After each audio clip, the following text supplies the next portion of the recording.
A warm welcome to everyone in the audience today to the Hugh Leach Memorial Lecture. Whether you're here at the Royal Geographical Society or you're joining us online, we're delighted that you're with us. It's a great pleasure for the Royal Society for Asian Affairs to welcome our speaker this afternoon, His Royal Highness Prince Turki AlFaisal. We're honoured to host today's event, and I'd like to acknowledge the collaboration and support of the King Faisal Centre for Research and Islamic Studies and of Arabian Publishing. We've many distinguished guests in our audience today. In addition to the many members of the Prince's family who are with us, I would also like to acknowledge former Australian Prime Minister Kevin Rudd, who I believe is joining us online, and former UK Foreign Secretary Jack Straw, who's here at the Royal Geographical Society. Welcome. In 1906, Lord Curzon, the Royal Society for Asian Affairs founding president, remarked that if the Society exists and is meeting in 50 or 100 years' time, Afghanistan will be as vital and important a question as it is now. That was prescient, because more talks about Afghanistan have been given at the RSAA over its 100+ years than about any other country. When we first discussed with the King Faisal Centre the idea of a joint event here in London around the launch of Prince Turki's book, it was always clear that this would be an occasion that would attract attention. Events have since made it all the more topical, and sadly not in a positive way. But that is perhaps all the more reason to pay attention to the period that led up to the Taliban's previous seizure of power. And there are few people as well qualified to talk about that period as His Royal Highness. Before we commence, though, I should like to say a brief word about Hugh Leach, in whose memory this annual lecture is given. Hugh was a British soldier and diplomat who served between the Nile and Euphrates for over 25 years, and who wrote about and travelled extensively in the Gulf states, Central Asia, and Afghanistan. So the combination of Afghanistan and Saudi Arabia through Prince Turki's talk today is particularly well suited to Hugh's memory. Hugh was devoted to the RSAA, leaving the Society a legacy that will help to ensure that it continues to flourish more than a century after its founding. And I'm pleased to say that a book of memories about him will be published later this year by Arabian Publishing, who are also the publishers of the Prince's book. Your Royal Highness, once again, on behalf of myself and our members, our warmest welcome, and I'd like to invite you to the stage. Bismillah ar-Rahman ar-Rahim. Thank you, Mr. Ryder, for arranging this occasion. My thanks also go to the staff of the Royal Society for Asian Affairs for making the occasion happen. Without the dedicated contribution of my co-author, Mr. Michael Field, this book would not be. He rendered whatever I told him in the most precise manner, and he did all the legwork that resulted in what I hope is a valuable contribution to history and knowledge. I know that whoever reads the book will appreciate the literary beauty of Mr. Field's English as much as I did. Your Royal Highnesses, ladies and gentlemen, I knew Hugh Leach when he used to visit the kingdom to share and exchange views on the world with my late uncle, Kamal Adham, God rest their souls. I was just beginning my career in the intelligence business and benefited from both their experiences. It is a privilege to launch this book under his name. Thank you, my captive audience, for coming today. Mr. Field and I finished writing the book soon after I left the embassy in London, and it remained on my desktop until 2019, when the 40th anniversary of the Soviet invasion of Afghanistan occurred. I reread it then and decided to update it, and fortunately for me, Mr. Field agreed to continue what he helped me to start.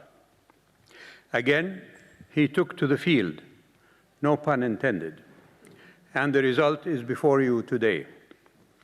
Several publishers declined the book, and I am much indebted to Mr. Peter Harrigan of Arabian Publishing for taking the risk. Arabia is an ancient land. According to the Holy Quran, it is where God built his first house on earth, in Mecca. Throughout its history, for thousands of years, it produced people who migrated from it because of its arid climate to more lush and fertile lands: Mesopotamia, the Nile Valley, the Indus Valley, and further afield. Since my birth, but not because of it, that migratory trend has been reversed.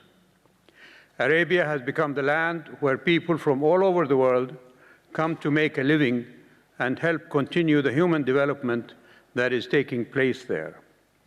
It is estimated that Saudi Arabia's population in 1945, my year of birth, was 3.04 million inhabitants.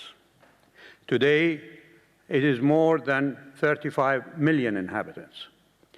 Over 11 million of them are non-Saudis. Some maintain that the main reason for that is our oil resources. I maintain that in addition to the oil, the kingdom has provided stability and security to allow for the income from the oil bounty to be wisely invested in development. We recognize that we have still to improve our situation, whether it is on issues of human rights or the general well-being of our people. We look around the world and accept that there are lessons to be learned from the experience of others. We have done that in the past. Look at our constitutional progression from the Basic Law promulgated in 1926 to the Basic Law revised in 1993, which defined the country more precisely than the previous one, and which separated the authorities of the king from the Majlis al-Shura and separated both from the judiciary. The line of succession to the king was defined. Since then, the Succession Council, misnamed as the Allegiance Council by so many called experts, was added by the late King Abdullah. It is composed of the living sons of the late King Abdulaziz and the designated heir of each of the late king's deceased sons. It decides by majority vote who succeeds the king. It can also refuse the nomination by the king of his successor. Please look up its details on its website. Women's rights to participate in elections as voters and candidates were added, as well as the right to be guardians of themselves and not beholden to their male relatives. Women were also appointed to the Shura Council and to ministerial and ambassadorial positions. Women today outnumber men as university graduates, and they work where their skills take them without prejudice in salaries. Today, with King Salman's leadership and Crown Prince Mohammed's stewardship, Vision 2030 has launched the kingdom to less dependence on oil and more engagement from our main and essential resource, our people. The vision set up KPIs for government departments and ministers report to the public during the budget year, live on television on what they accomplish. They are grilled by reporters on their presentations. Tourism has been opened, and you can get a visa online, so please don't hesitate to apply. The Crown Prince set out how the Sharia, Islamic law, is interpreted in our courts. To uphold what is set down in the Quran and the verifiable sayings of the Prophet Muhammad, peace be upon him. This removes any chaff that may have accrued over the centuries to the judicial system and opens the door to modern-day views on human interaction. The kingdom is to become a hub not only for travelers, but also the regional center for international corporations and industries. It is an ambitious view, that includes the kingdom becoming the source for the world's clean energy needs, from hydrogen to solar and wind, but also to cleaner, through research, fossil fuels. It is ironic that while Mr. Biden has set a deadline for eliminating fossil fuels as an energy source, now he is asking us to produce more oil to bring down its price to please his citizens. My distinguished audience, the Kingdom of Saudi Arabia is sailing through turbulent waters, with thunder and lightning and huge waves crashing into it from all sides. Terrorism is a plague that afflicts the whole world, and Saudi Arabia has been one of its main targets since before September 11, 2001. In the 50s, 60s, and 70s, all the leftist Palestinian terrorist groups attacked the kingdom wherever and whenever they could. Examples are the attacks on Paris and Khartoum, our embassies there, and the inevitable loss of innocent life. Our oil minister was abducted by the infamous Carlos, the Jackal. Subsequently, in the 90s, Al-Qaeda's first victim was Saudi Arabia, and we continued to be terrorized by them even after September 11th. Fahish, the more proper name for Daesh, because it means obscene in Arabic, continues to threaten us. Thanks to the adroit way the kingdom has dealt with both of their threats have been eliminated. It took a holistic approach to combat them with intelligence, police work, citizens' vigilance, media coverage, education reform, reform of religious speech, and coordination with friendly countries. To the south, we have the festering civil war in Yemen, with a rebellion begun by the Houthis against the legitimate government and aided by Iran with experts and supplies of ballistic missiles and drones, which they launch against civilian targets in Yemen and in the kingdom. The United Nations Security Council issued Resolution 2216, which condemned the rebellion and imposed an embargo on supplying weapons to the Houthis. Alas, while Iran has continued to escalate her supplies to the Houthis, the world watches and does nothing. Saudi Arabia did not start the war. The kingdom supported and continues to support all the efforts to bring a negotiated peace to Yemen. It has proposed a peace plan which is supported by all the world community except for Iran and the Houthis. The hope is that the new UN envoy can push the Houthis to the negotiating table. When Mr. Biden lifted them out of the terrorist list, they were emboldened and attacked Marib, a town east of Sana'a and held by the legitimate government, and launched more missiles at civilian targets in the kingdom. To the north, Saudi Arabia must contend with tragic human suffering in Palestine, Lebanon, Syria, and Iraq. Israel, the last colonial power in the Middle East, continues its colonial policy of aggression against the Palestinian people by imprisoning them without judicial recourse, by stealing their land, by forcibly evicting them from their homes, by demolishing their houses, and by assassinating them at will. All of this while the UN Security Council resolutions 242 and 338, which all countries support, and set the principle of land for peace between Israel and the countries whose lands it occupies, remain unimplemented. Thanks to Israeli intransigence and America's support for that intransigence. The Arab Peace Initiative, proposed by the late King Abdullah of Saudi Arabia nearly 20 years ago, remains on the table. The whole world supports it. Israel continues to ignore it. The common delineator in Lebanon, Syria, and Iraq, which continues to keep them in turmoil, is the Iranian malign militias that obey Iranian diktat. Alas, Iran has nationals of those countries to do that. In Lebanon, it is Hezbollah.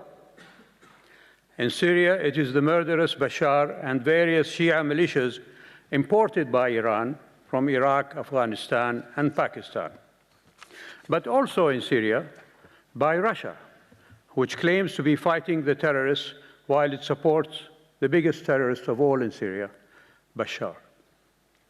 In Iraq, it is the Hashd al-Shabi and their minions in the Iraqi parliament and government structure. Iran's extraterritorial ambitions are set out in Khomeini's Wilayat-e-Faqih, which stipulates that the world must bow to the rule of the absent imam, an apocalyptic interpretation of Shia doctrine, which is considered heretical by prominent Shia clerics. Since Khomeini's occupation of the American embassy, Iran has declared its enmity to the United States. And yet, we see the United States cozying up to their sworn enemy while distancing themselves from their proven friends. West of the kingdom, in 2018, King Salman convinced Ethiopia and Eritrea to patch up their differences, as well as Eritrea and Djibouti. However, Somalia and Ethiopia suffer from internal strife, which spills into their neighbors' territory. The kingdom continues to face the illegal migration from these countries, which taxes its resources and poses grave security and smuggling problems. Eastwards, I have referred to Iran's hegemonistic ambitions, but in Iran itself, Arab, Kurdish, Baluchi, and Azerbaijani minorities face persecution and oppression. I dare say that even the Farsi plurality are oppressed, as we have witnessed in the murderous way that the regime has dealt with popular dissent. Further east lies Afghanistan, the country that presently prominently occupies the news cycle. Afghanistan was one of the first countries to recognize the Kingdom of the Hijaz and the Sultanate of Najd and its dependencies when the late King Abdulaziz unified them in 1925, before Saudi Arabia became Saudi Arabia in 1932.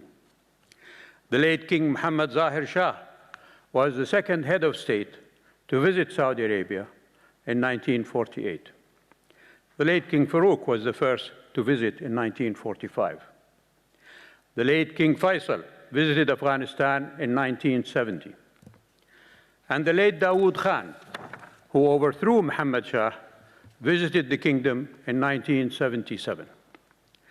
There was always a kinship with the Afghan people, and hence the alarm and dismay felt by the Saudi leadership and people when the Soviet Union invaded Afghanistan in 1979. The rest, as they say, is history. And you must read my book to follow my story. Thank you very much. Thank you.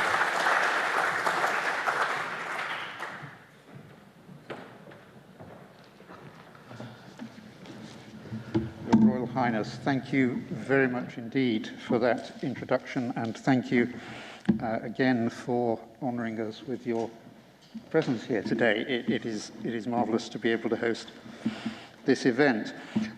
Could I just start, please, by saying, first of all, those of you in the audience who would like to ask questions of either Prince Turki or Michael Field, welcome to you also, please attract my attention in the traditional way by sort of waving at me. But please bear in mind the lights are in my eyes, so it may take me a moment to see you.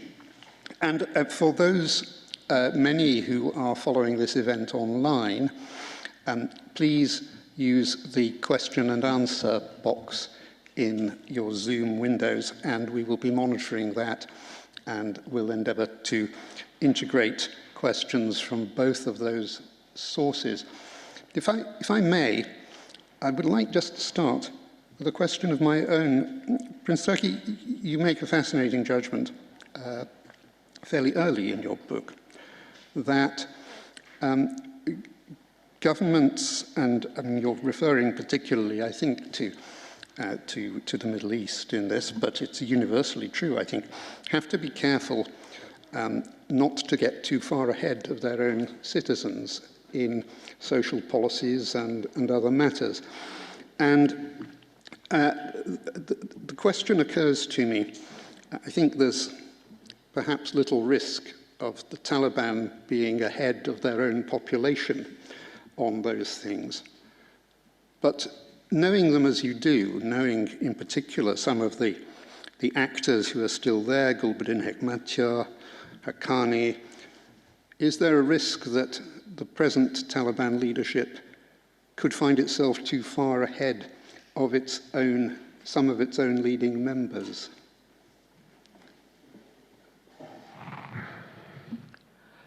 When I knew the Taliban, they were very much if I can put it this way, a tribal grouping, very much cult-like in their organization, giving full loyalty and service to their leader at the time, the late Mullah Omar, and mostly composed of Pashtuns, the tribal plurality in Afghanistan. Over the years since then, they have sort of expanded their makeup to include other tribal representatives from different compositions of Afghan society. But their ideology has remained consistent. They come from what is called the so-called Deobandi school of Hanafi sect in Sunni Islam. Those of you who don't know this, Deobandi school was started in India during the British Raj, and it was in response to the British colonialism of the time that the school was established, not only to maintain what was, from their interpretation, very strict Islamic rules and Sharia, but also to provide an alternative, if you like, to the then prevalent British mandated education system in India. And this Deobandi interpretation of Islam is what the Taliban follow, and they do that very strictly, including not just the issue of women, but also issues of a Sufi-like,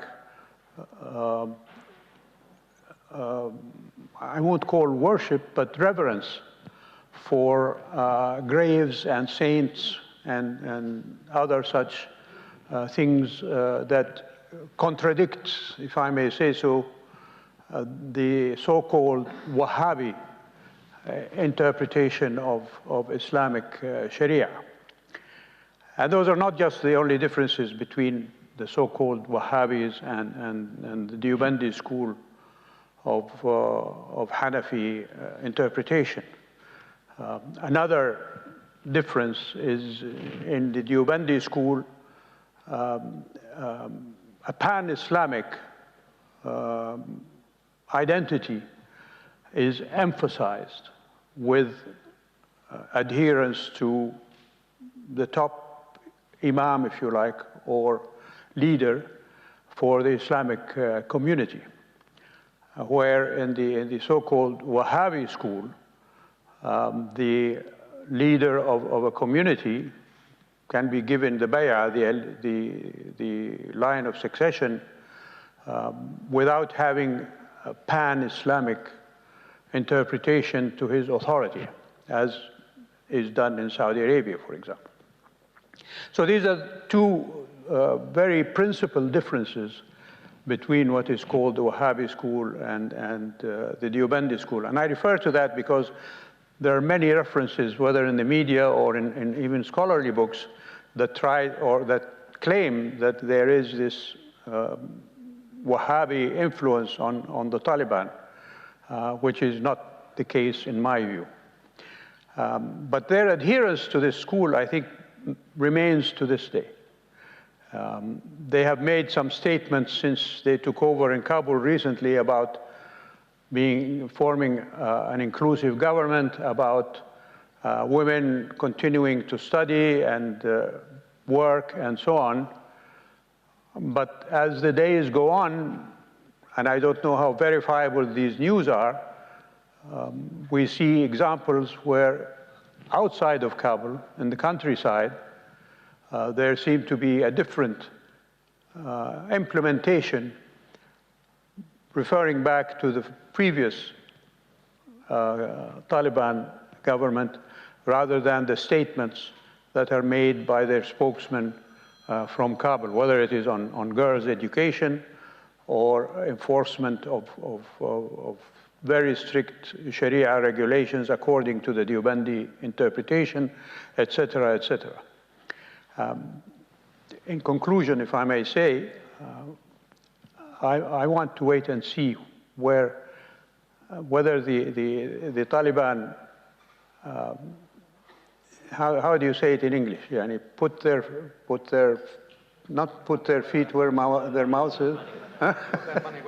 Put their money where their mouth is, because they've said a lot of things, but we haven't seen them yet implemented. Thank you very much. I'm just going to give the microphone to Jack Straw, if I may. Could I take the opportunity also to say that there is a microphone on the stand here in the in the stalls here, and another one in the balcony. So if those microphones are nearer to you than this one here, when you're given the floor, over there, please go to the microphone. Thank you very much. Your Royal Highness, thank you very much indeed for your presentation, and I look forward to reading your book too. My question really follows from that which you've just answered, the previous question, which is what approach should the United States, the United Kingdom government and other Western governments take in respect of Iran, of Afghanistan, given what has now happened? I mean, should we just stand back and wait to see, particularly what they do on these key issues of treatment of women, human rights and so on? Are there levers which we could use better to influence them? Thank you. Thank you, Mr. Straw. Yes, indeed. I think the world community should keep them to their public statements and not give in to what some commentators are now saying, that we should deal with them and not leave them to their own devices. Two things that I've heard in public, not only from the world community at large, but more particularly from the countries that I think have the most influence on the Taliban. These are Pakistan, Iran, Russia, and China. For different reasons, they have a lot of influence on the Taliban, and they remain in Kabul, their embassies and their ambassadors and their representatives.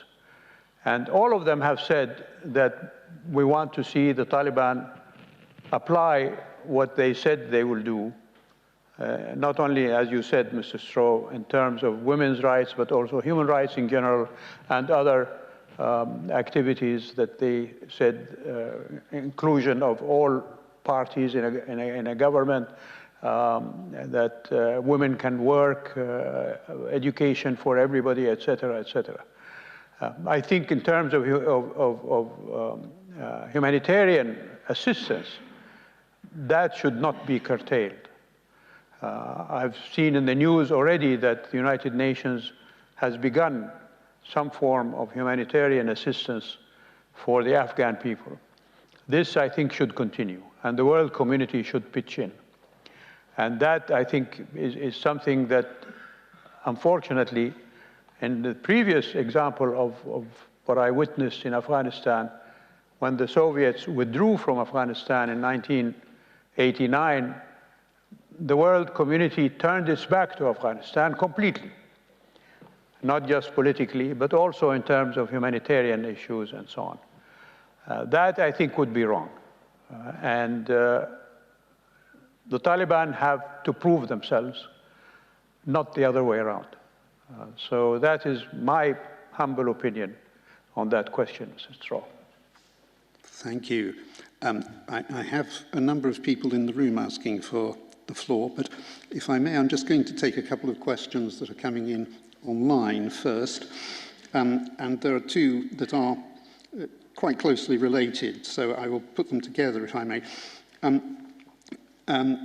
Amidou Sani, the Vice-Chancellor of Fountain University in Nigeria, asks, shouldn't the international community encourage good governance in Afghanistan by inclusive engagement rather than coercion and demonstration that democracy in Islamic paradigms is possible?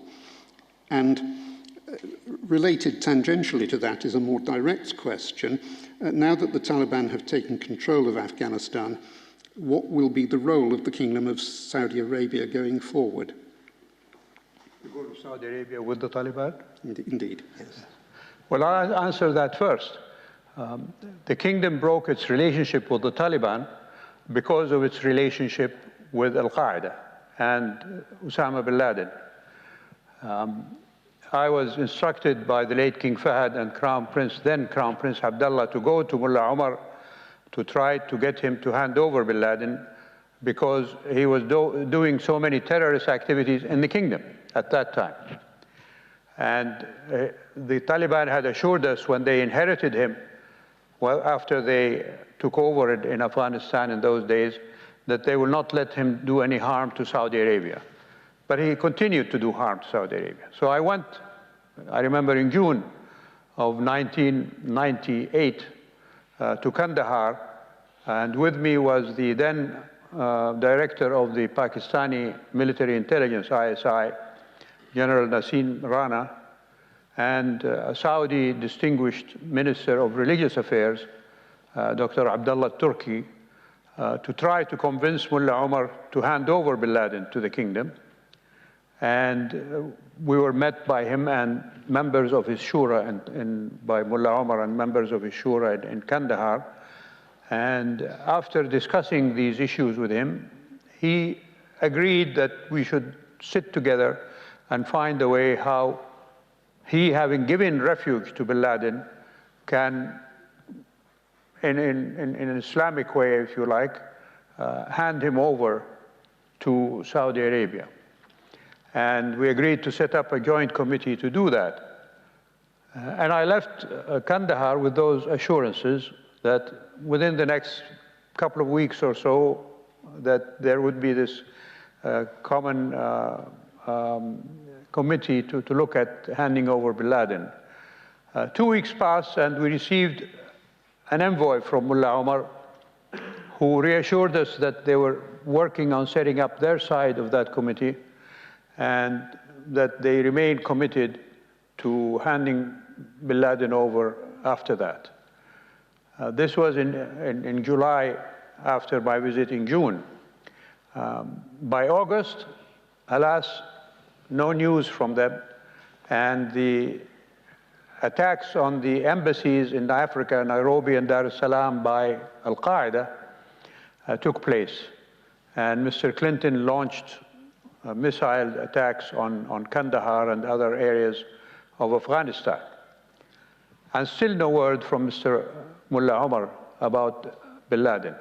So in September, I was sent back to Kandahar to try to remind Mullah Omar of his assurances and to ask him to hand over bin Laden, especially now that the attacks in Nairobi and Dar es Salaam had been verified to have been done by Mr. bin Laden. One of his operatives who set up these attacks on the embassies had been arrested in Pakistan on his way back from East Africa and confessed that it was bin Laden who sent him to do these terrorist acts. So the evidence was very much against bin Laden at that time. However, in my meeting with Mr. Omar, he simply denied that he ever made a promise to hand over bin Laden, or even to set up a committee to look into ways of doing that.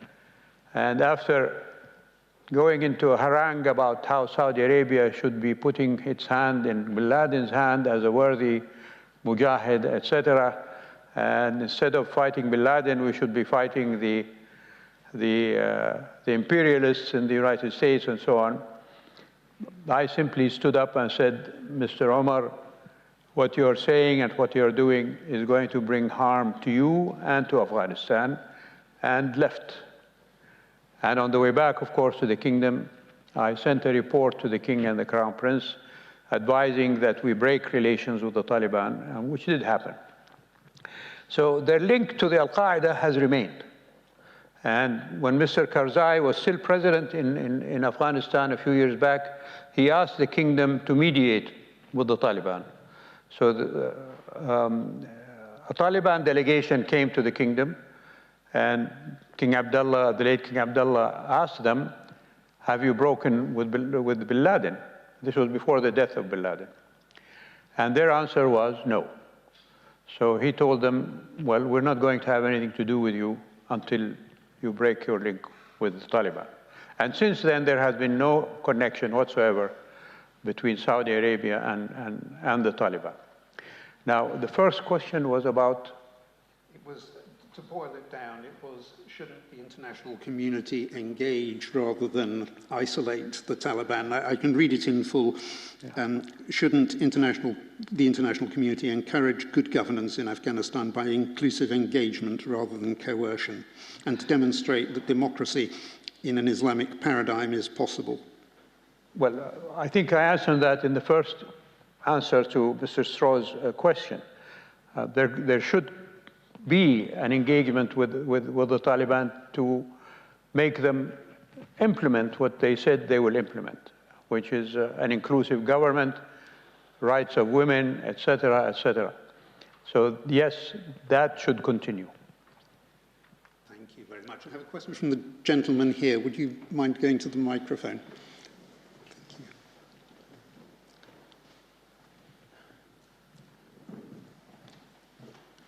Your Royal Highness, it's a pleasure to see you again, and congratulations on the book. Thank you. If I may, I would just like to have your opinion on two issues. What has happened in Afghanistan, the evacuation, I think is prominently at the top of one of the worst evacuations we've ever seen in modern history, the retreat. And it has caused a number of allies of the West to feel some suspicion in terms of the support. How do you see the West regaining the moral high ground and support after what we have seen in Afghanistan? You have yourself, in your remarks, mentioned Saudi Arabia and Iran, and I would like to hear from you on that. The second point, if I may, is, quite frankly, Afghanistan is a failed state, and expecting the unexpected, we need them, if they are going to prove that they can be part of the global community, to do something now. I know a number of Afghani intellectuals unable to leave Afghanistan. How long will the world just watch until things may deteriorate? Shouldn't we step up and say people who need to leave should leave now? Thank you. Thank you, Mr. Jabbar, and thank you for being here. I'm sorry to interrupt. Just before you leave the microphone, if I may, for the benefit of the online audience, would you mind saying who you are so that everybody knows? My name is Shafiq Gabr, and I'm a citizen of Egypt, but I have the pleasure of knowing His Royal Highness. Mr. Jabbar also has a wonderful philanthropic organization that gives scholarships to students from Egypt to study around the world, which is a wonderful occasion to have him with us here today. The first question about the West and what it can do to rectify, if I may use that word, if I understand that's what you mean, what was shown to be not so orderly or efficient way of dealing with the evacuation in that took place from Kabul. Well, I'm not in government, so far for me to provide advice to governments on how to do these things. I'm sure in their halls, whether here in Whitehall and other places, or in America and the Congress and the State Department and so on, they have experts who can look at what happened and provide what they might be considered as good advice. However, having said that, and there's always a however in one of these occasions, it is not good that such scenes as we saw take place in Kabul to signify the, if you like, the orderly way that not just the West, but any government acts in a situation like that. So definitely there has to be some way of the United States particularly to look into itself and see how things went wrong and try to fix them. But the allies of the United States as well have a responsibility to provide that advice that you're asking me to provide to our good friends in the United States. The other question, can you remind me what it was? I was wondering if there is a hope for Taliban to recognize that it wants to become part of the global community, that it needs to act now, especially in relationship to a number of Afghani intellectuals and professionals that want to leave but are unable to leave, which somehow shows empty promises and makes us worried that a failed state will not keep its commitments. Well, that is a big question, I think, that I've already answered, that we have to see what they do rather than what they say. I've seen in the reports coming out of Afghanistan that some flights have taken place after the first evacuation of people from Afghanistan and other citizens of different countries from Afghanistan leaving. But how that is going to continue or whether it will continue, I really can't tell you, Mr. Jabbar. Thank you.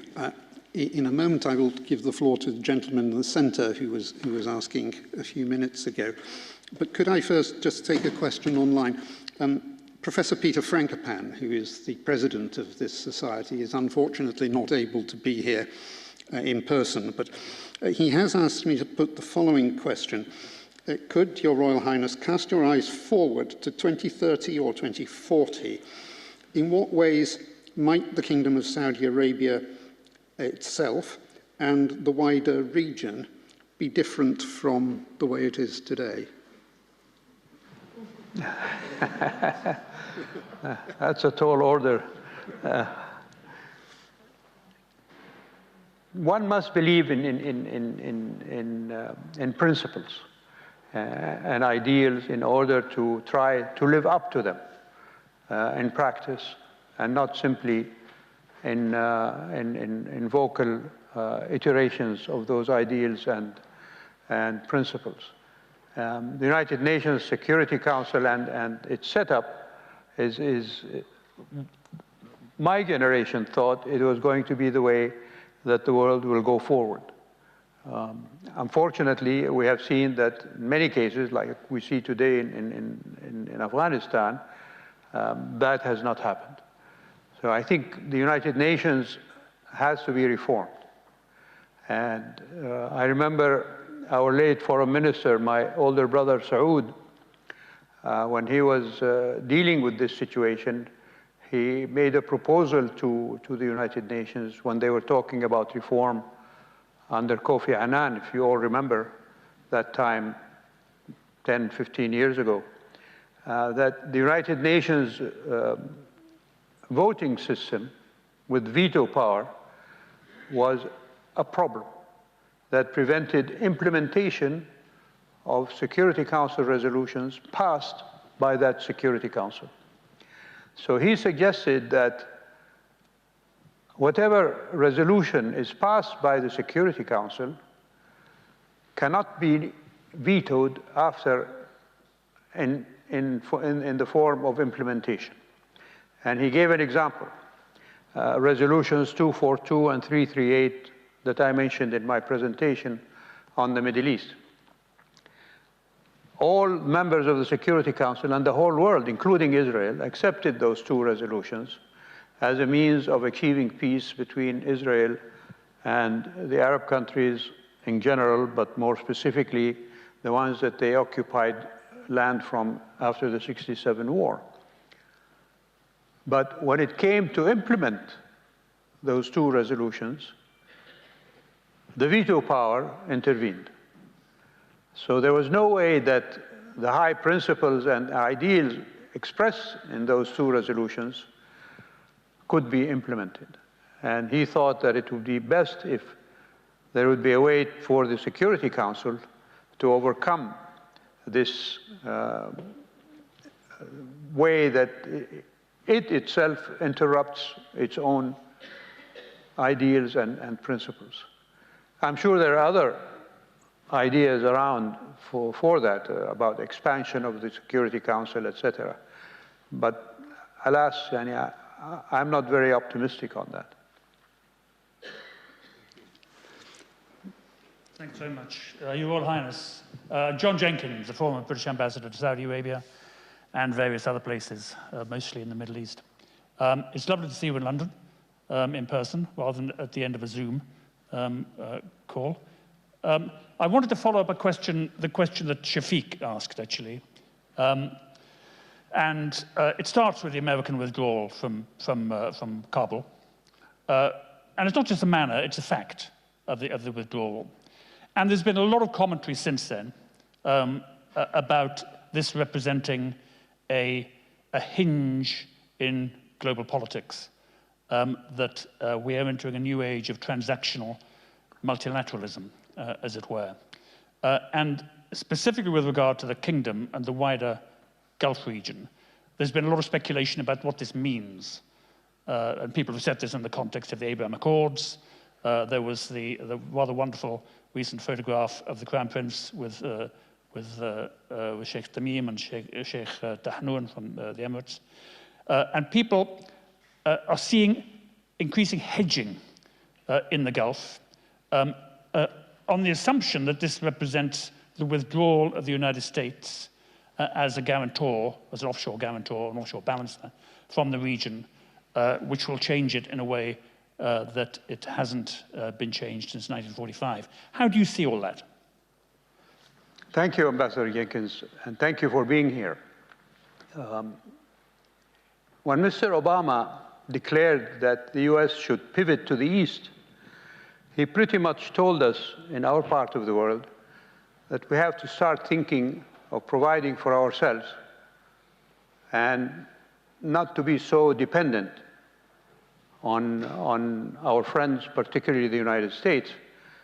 And I remember in his famous interview, I don't remember with which newspaper or journalist, before he left office, I think it was a year before he left office, he practically said that he didn't want people riding on America's back to get whatever they want from their intentions and their aims.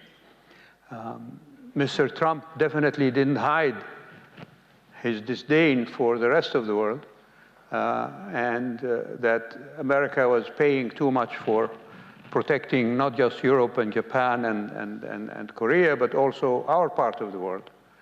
And Mr. Obama has followed suit on that. So yes, countries like Saudi Arabia, fortunately for us, patching up the rift in the Gulf Cooperation Council is a good step forward in that effort to find the wherewithal within our capabilities to come together and to provide whatever we can in our capabilities to help ourselves. But that really, in my view, contradicts the general principle of multilateralism in the world. If you can't turn to people to ask them to help you, you cannot be simply alone in the world community. So I think the Gulf states particularly will continue to seek support from their traditional allies, whether it is the United States, the United Kingdom, Europe in general, or even new friends that have come about, whether it is Russia and China, India perhaps, and other countries like that. Within the Islamic world, of course, there is the Organization of Islamic Cooperation, which the kingdom has been very much supporting and engaging with these countries. And if you look at the travel plans for our foreign minister in the last 6 months, you will see that he has been flying around and probably acquiring, all sorts of good points on the airlines to get compensation for all of the miles that he has covered. And it is, I think, and I'm interpreting because I don't know, I'm not in government, so I don't know what the reason behind it is. But my interpretation is that the kingdom wants to be fully engaged with the rest of the world in order, in case we need to have friends supporting us when we face certain crises, that those friends will be there for us. It's not good also to see that your closest friends assuring you that they're standing with you, like the United States has done, even under Mr. Biden, in spite of his criticisms of Saudi Arabia. He said that he will continue to provide assistance to the kingdom to defend itself. But at the same time, when Saudi Arabia continues to be bombarded by missiles and drones, and not just from the Yemen, but also from Iran, the United States decides to withdraw Patriot missiles from Saudi Arabia. As an observer, I can say that that is not reassuring about where Mr. Biden's commitment to the kingdom is to defend itself against foreign aggression. So we need to see more of that. As a citizen of Saudi Arabia, I say that. The government is represented here by Prince Khalid bin Bandar, and I'm sure, perhaps not at this session, but in other sessions, he may be grilled on that point more than me. And that is all I can say, Ambassador Jenkins.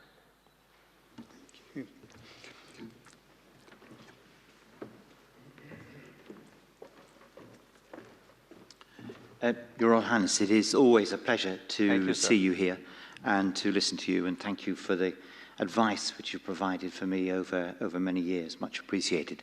And I seek it again. It follows quite closely on Sir John's question in a way. How do you interpret President Biden's appreciation of the forever war? Is he right to say that a forever war can come to an end by his unilateral action? Or is it not the case that there is always a forever war between those citizens who want more open societies and those who would close them down? And if that is a forever war, how in this new context must it be conducted? Thank you, sir. If I can put it this way, I think there are right wars and wrong wars.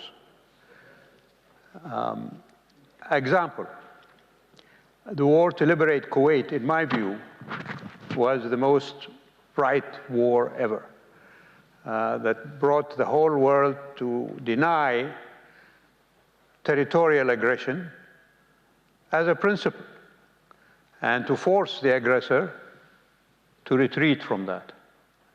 And it had a very clear aim, which was to get Iraqi forces out of Kuwait. It didn't develop into a further step, which could have happened, but then the leadership, I think, in the countries then, particularly in America, but also in Saudi Arabia and the UK, and in France and in other allies, remained committed to that commitment to liberate Kuwait from Iraqi forces. They didn't go further than that. That, to me, was the perfect example of a right war. The war on terror, however, and if I may say, the war in Afghanistan followed from that. It's not simply Afghanistan, but it's the whole terror issue is a forever war. There will always be terrorists. History is full of them, and we can't deny that it is going to continue. And the more it continues, the more it will splinter and become spread and afflict and inflict more terror on the rest of us. So how do you stop a war like that? I believe that in the case of the war on terror started when bin Laden bombed the Twin Towers in New York, could have been stopped had the United States remained committed to get bin Laden back in 2002, after they invaded Afghanistan, instead of diverting towards Iraq and going in there and doing what it did there. There was another occasion, I think, when the United States could have justifiably said, and there is an end to this war, when they killed bin Laden. Because the main target of that initial response of the United States and the world community, not just the United States, to the attacks on the Twin Towers was to get Al-Qaeda and to get bin Laden. And having succeeded in doing that, I think the United States should have then declared that it is ending the war. And with allies and with the then government in Afghanistan worked on a way to draw down the presence of the forces of the United States and other allies in Afghanistan. So two opportunities, I think, were missed at that time. Now, I really don't know what is going to happen, because the Taliban remain, and they remain allied with Al-Qaeda. And we see that Fahish, as I call it, is present in Afghanistan and trying to take advantage there. Who else they're going to allow to come to Afghanistan and perhaps use them as a means of pressure on the world community, we don't know yet. Still have to wait and see how they deal with that. But this is what I think should have been done some time ago.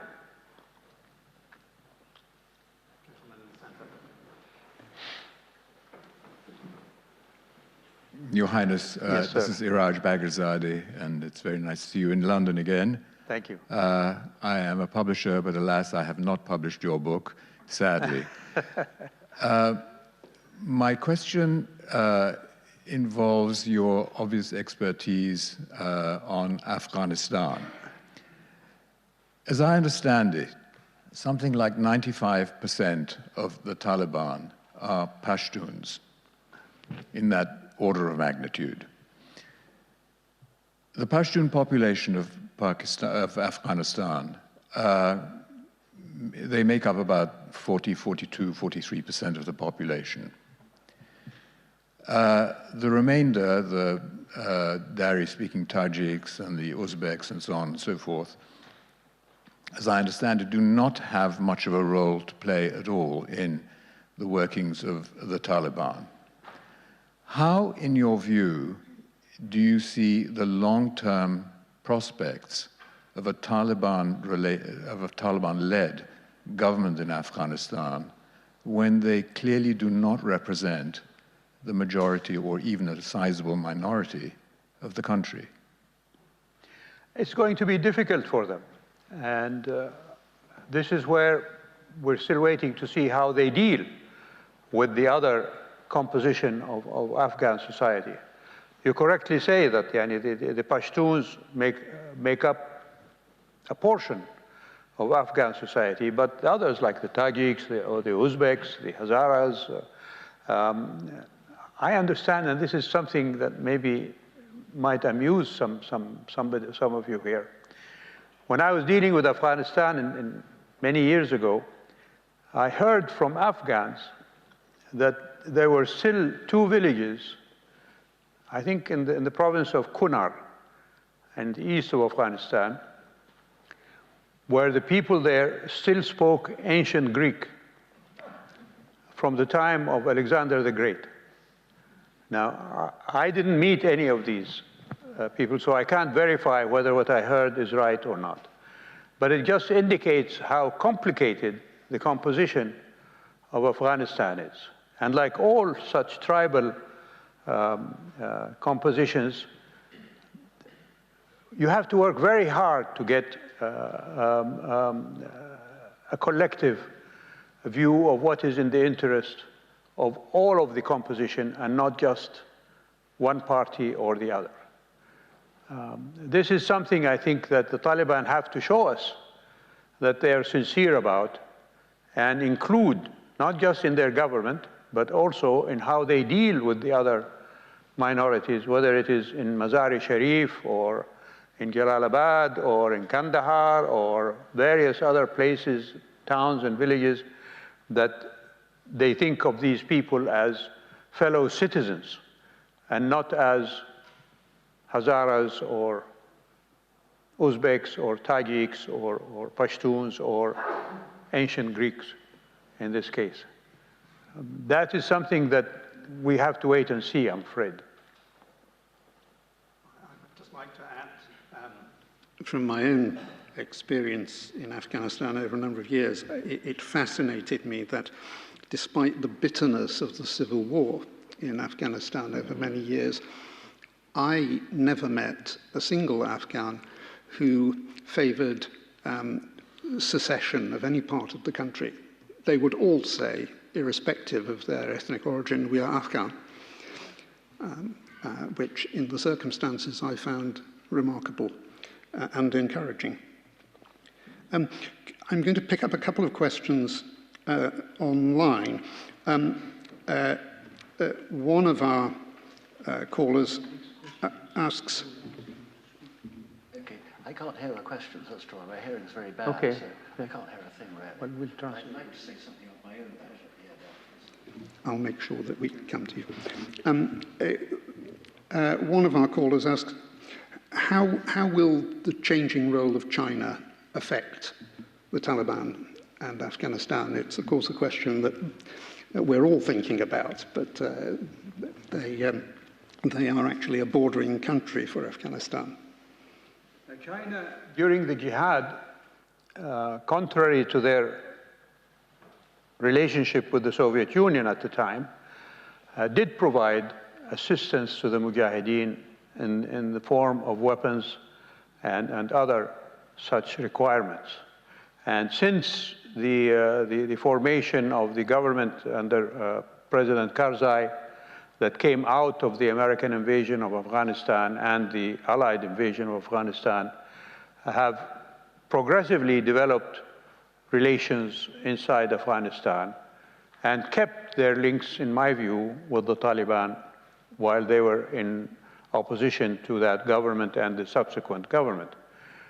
And we've seen a delegation of the Taliban that has gone to Beijing to meet with Chinese officials.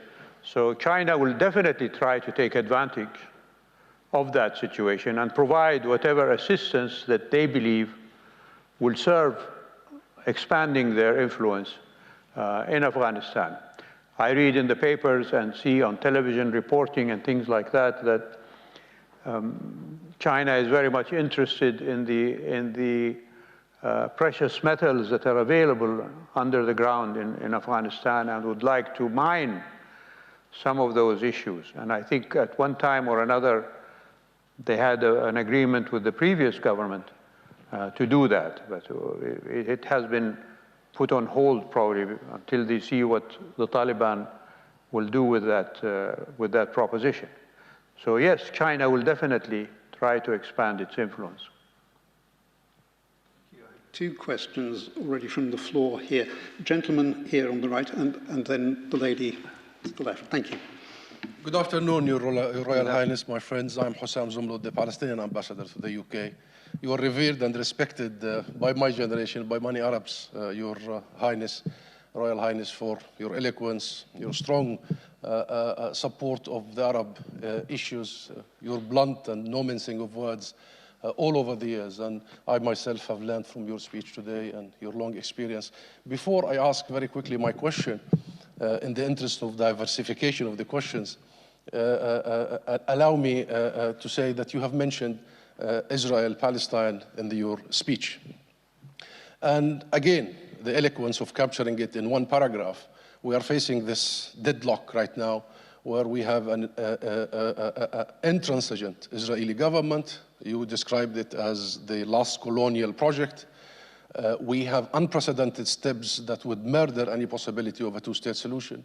We have a different US administration right now in the White House. We lived a difficult period with the Trump administration, but now we have a Biden administration that adopts the long-held US policy. Only yesterday in the General Assembly, President Biden said they full-heartedly support the two-state solution, but they don't think we are near enough to that.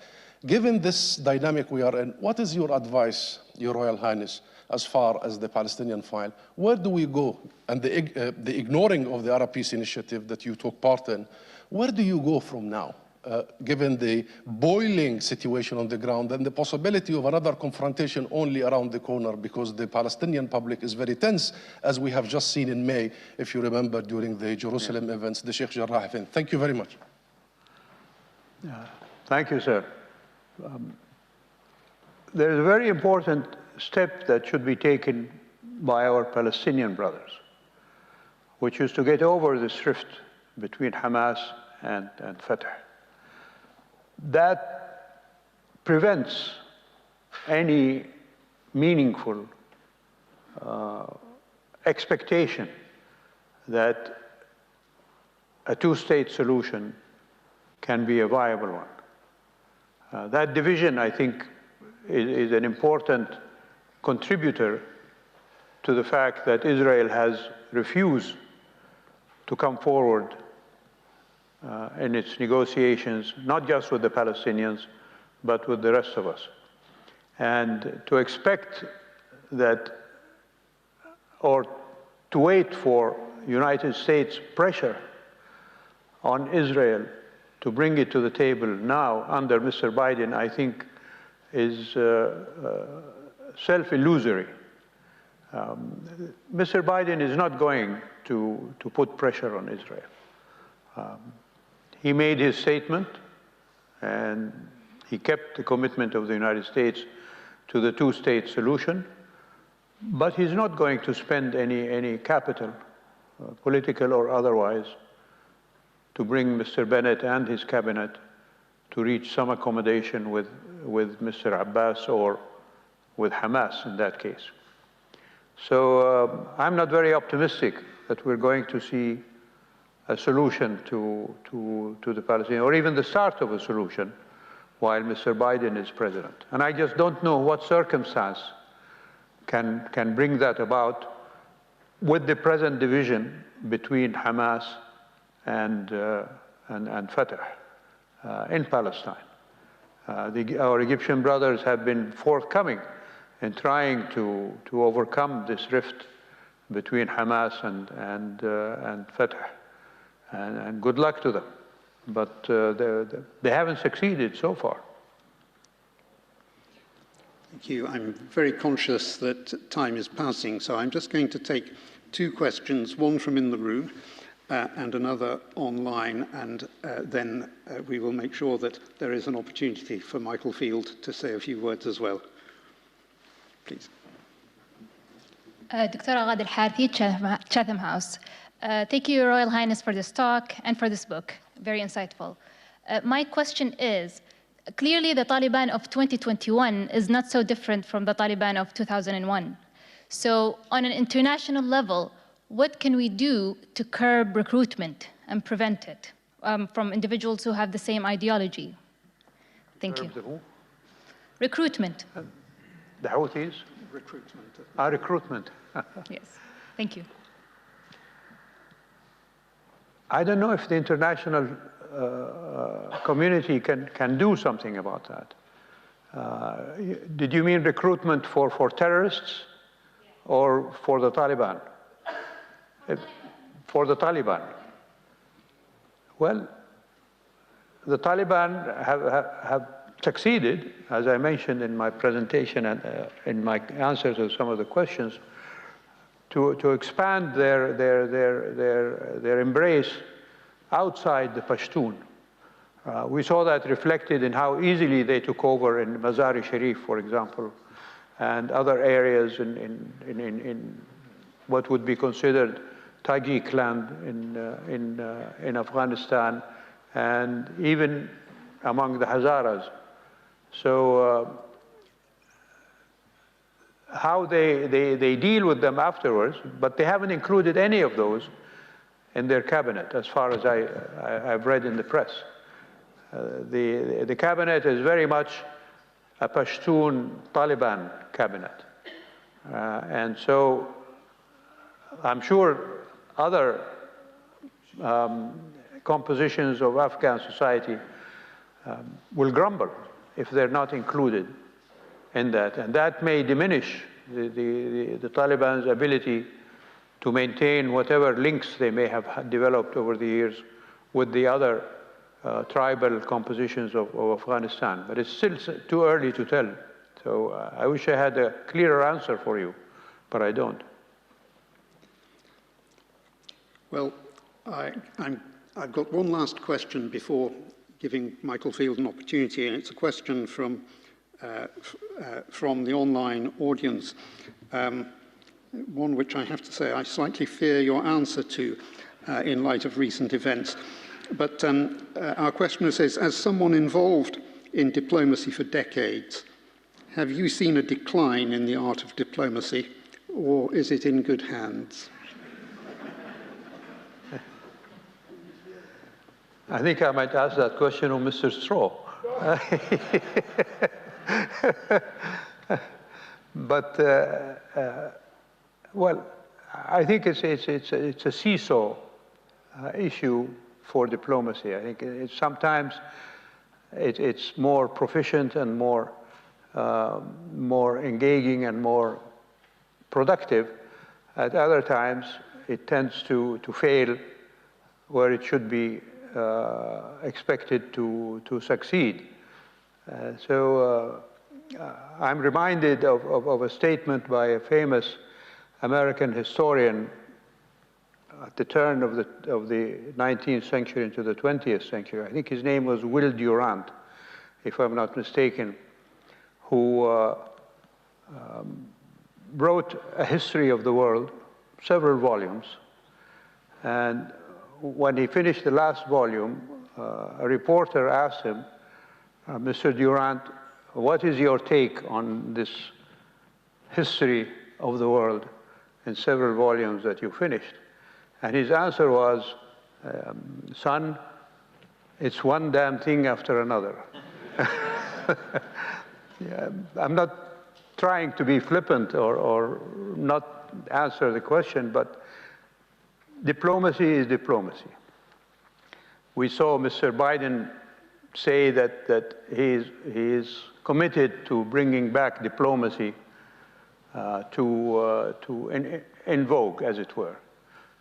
And yet, his withdrawal from Kabul was not very diplomatic. So I don't know where to go from there. Definitely, if I can give an example from our part of the world, diplomacy did succeed in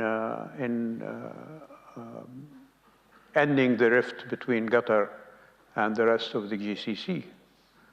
And as I mentioned in my presentation, King Salman's diplomacy convinced Ethiopia and Eritrea to patch up a 20-year conflict, which is not bad, as well as Eritrea and Djibouti.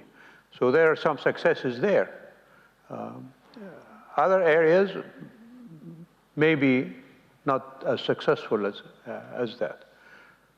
But I remember my late brother, who was my mentor in foreign affairs, because he was minister for many years, and I was sort of an intrusion on his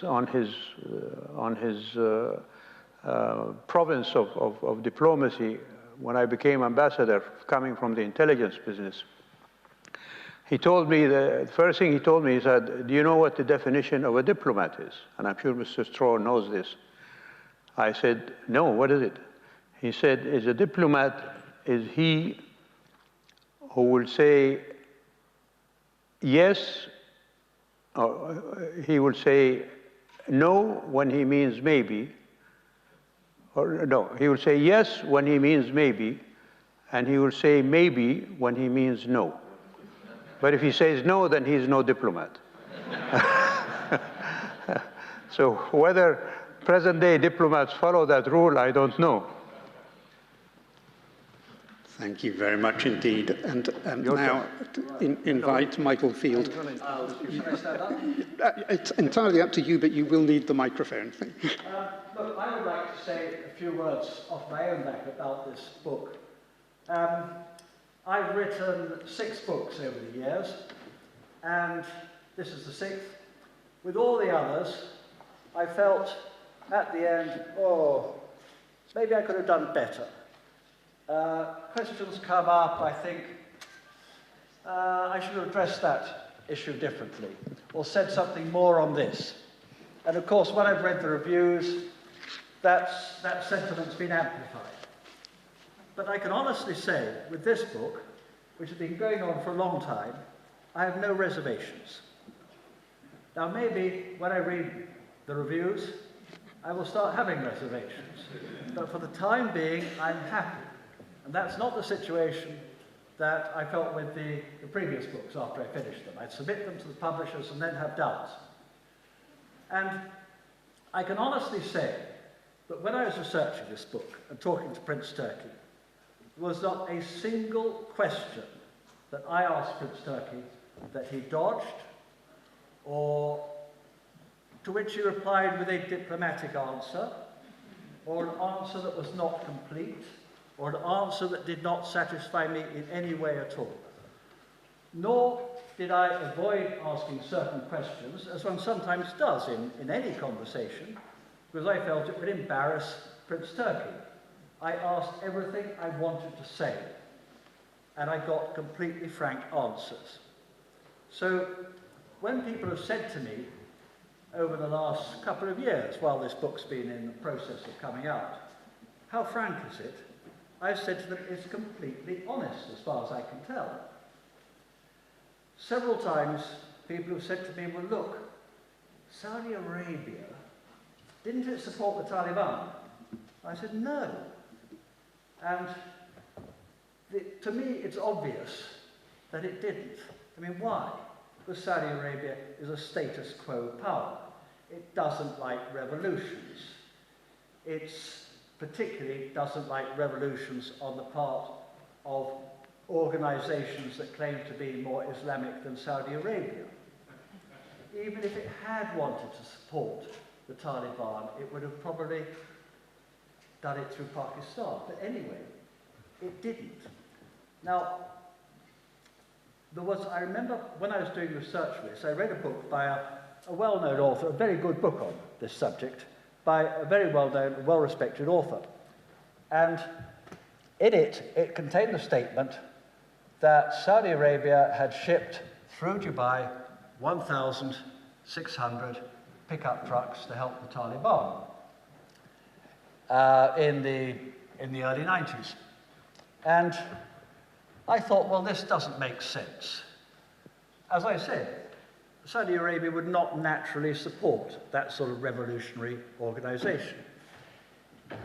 If it had wanted to, it would probably have given the money to the Pakistanis who would have done the shipment.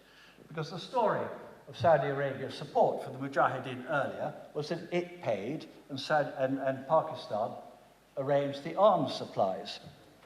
So I said to Prince Turki in one of our conversations, did you, as this author says, supply 1,600 trucks shipped from Dubai to the Taliban?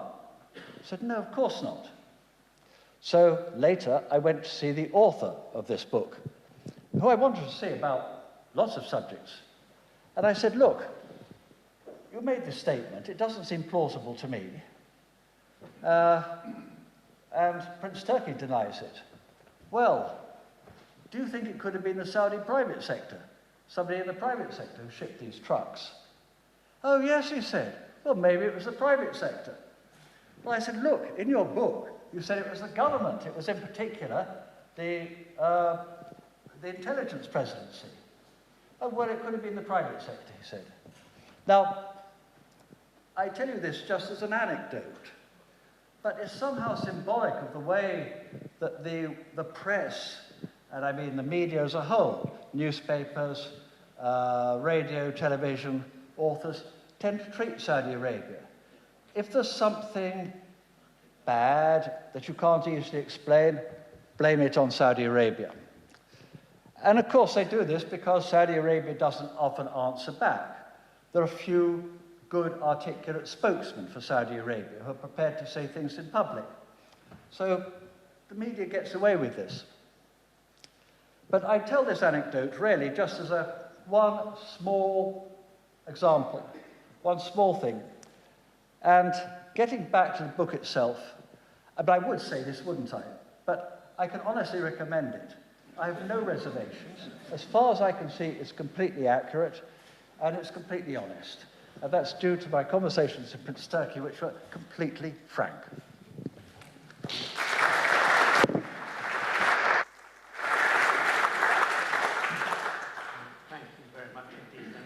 To the online audience, I know that there were some problems with the sound feed towards the end, but there will be a recording of this event on our YouTube channel afterwards. So if you were unable to hear some of Michael Field's comments, you will be able to hear them online later. With that, I would like to thank you and to hand back over to my chairman, Frank Slevin, to close the meeting. Thank you very much.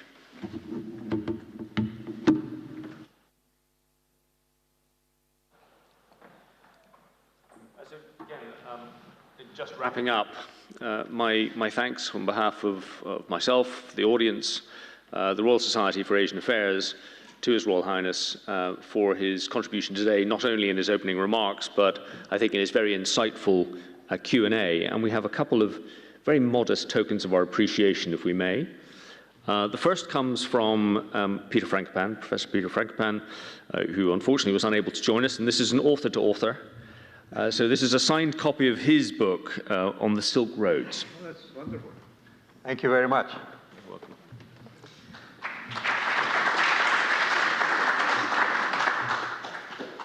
And then a somewhat more substantial gift, if we may.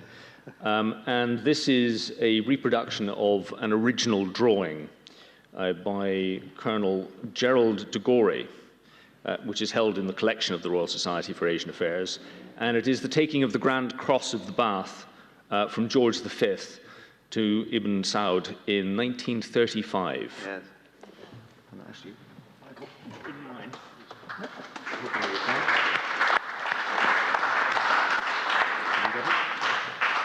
Ah, wonderful. Lovely.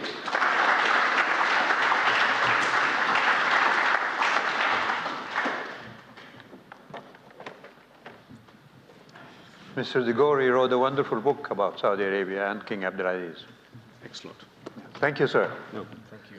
May I just say that among us in the audience here, before that, this is a small gift of appreciation from the King Faisal Center. It's a reproduction of one of the manuscripts that we have in the center. I think it is Kalila Udimna. Dalail al-Khairat. So please, for your collection here at the Asia Society. Thank you very much. And this goes with it. Thank you.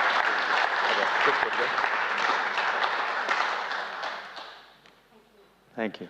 Thank you.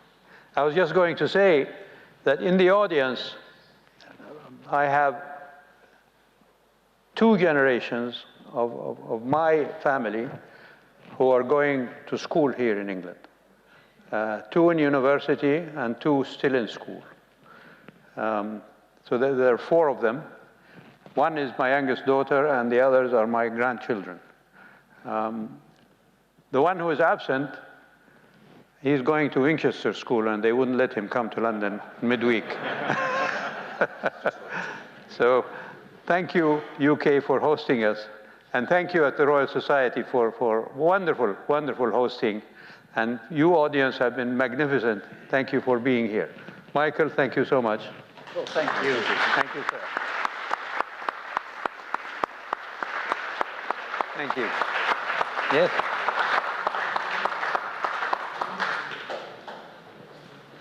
Thank you. Thank you, sir. No, thank you Again. so much. Thank you.